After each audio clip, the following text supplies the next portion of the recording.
Dear friends, welcome back to Automate with Rakesh. Now, our next topic in the advanced UI automation is automate virtual environments using remote runtime. Now, for this, I am going to recommend the topic Advanced UI Automation with Studio in the UiPath Academy, where you would get entire details around this specific area. In this topic, you will learn around the remote runtime.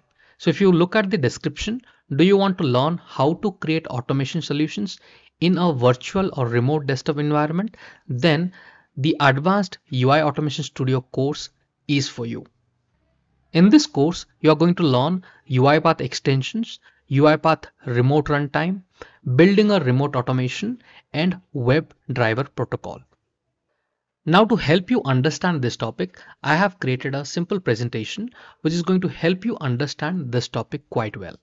Now, let us get started. Now, in this particular topic, you are going to learn three important areas. One is UiPath extensions, UiPath remote runtime, web driver protocol. For this video, I'll be covering the very first part, which is UiPath extensions. Now, all of us at least have used the Google Chrome extension for our web automations, and these options are available in the UiPath Studio. If I go back to my UiPath Studio and click on Home and click on Tools and click on UiPath extensions, you can see all these extensions are available, starting from Chrome extension, Edge extension, Firefox, Java, Silverlight, Citrix, Microsoft RDP, Excel add-in, SAP Solution Manager. Now I have a question for you. Why we use these extensions? What is the need of installing, for example, UiPath Google Chrome extension? Now the answer is quite simple. It enables the UiPath softwares to interact or communicate with various applications in various environments. Now, for example, on my studio, I have used a use browser and I have indicated the rpachallenge.com. And here, let's say I would like to use a click activity, which is supposed to click on a given particular area. For example, if I click on indicate in Chrome, and I'm going to select the submit button where I would like to click. Now, if I do this, what happens the moment I click? If you look at my screen, collecting target information, searching the target, right? All of these things are happening automatically. So it is collecting the selector information, and you can see it has already collected. The moment I hit on confirm, and all this job is done by the extension. And the extension has now sent the data in the property of this application. For example, if you scroll down this property, for example, the target property, and click on the fuzzy selector or the selector, you can see all this information which are actually collected by the extension and been sent to UiPath Studio. Now to brief it, the UiPath extension collects the selector information, action, it takes action on the execution part. When we run it, it takes action. It can also help you to extract data and many other functions that are highly required for the UiPath Studio or the UiPath robot to function or to interact with the application.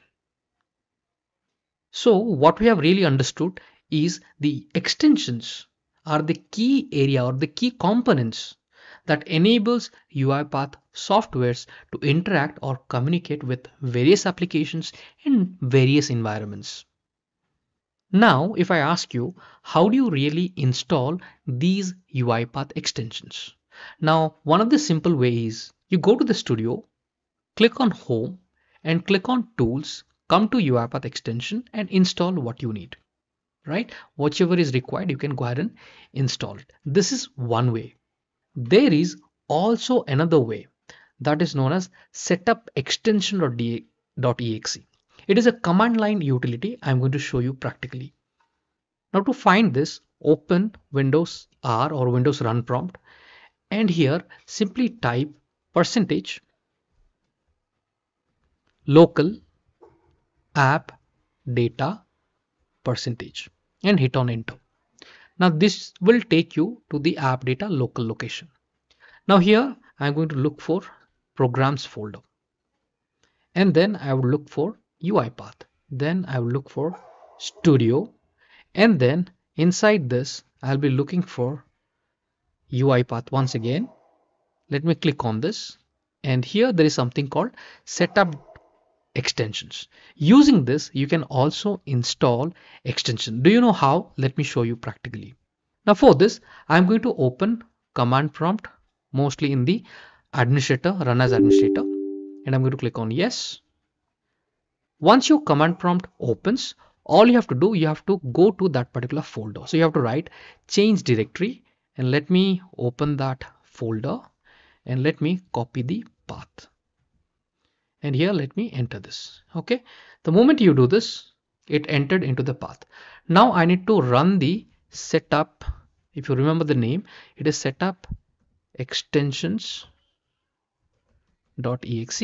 Now just to verify that, you can always check the folder. So in the folder setup extensions.exe, now hit on enter.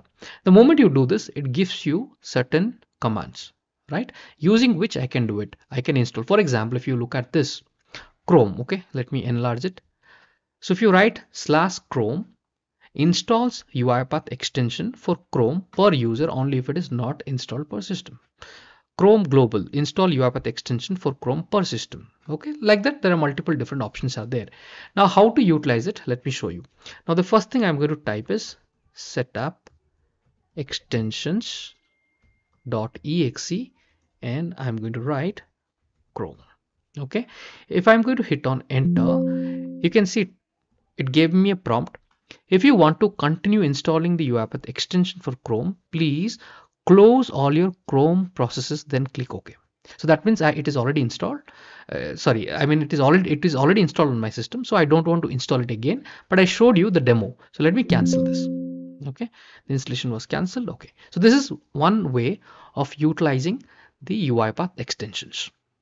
Now, as you have understood this, I am going to frame few questions on the very first topic, UiPath extensions, and let's see how many of you can answer these questions.